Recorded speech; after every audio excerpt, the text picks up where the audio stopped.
Ripartire è l'unica speranza.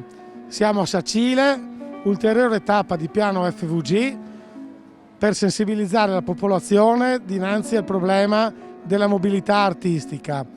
E l'unica speranza per ripartire è garantire agli artisti la mobilità.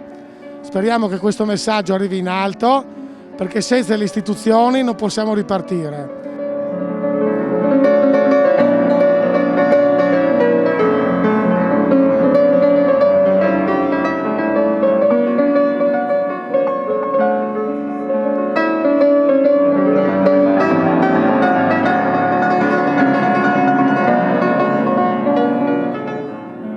Siamo vicini alla partenza della tappa del Giro d'Italia, un evento per Sacile estremamente importante, è un evento sportivo ma è anche un grande evento turistico e con piacere oggi accogliamo Piano FVG, il Comune ovviamente come partecipe a questo evento che promuove la cultura a Sacile e la promuove insieme allo sport, un bel connubio che sicuramente è importante per dare un nuovo inizio dopo questo brutto e difficile periodo che abbiamo passato.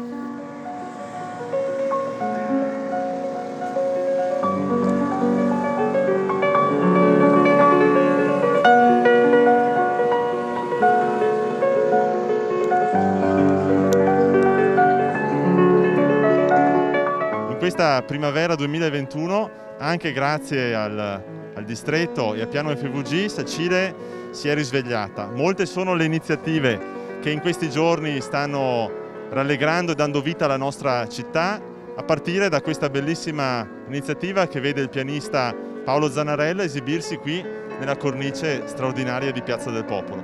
Di cultura c'è quanto mai bisogno, perché questa lunga chiusura è stata davvero triste e dolorosa per i molti appassionati. E quindi davvero lunga vita alla cultura in questa speranza della ripartenza.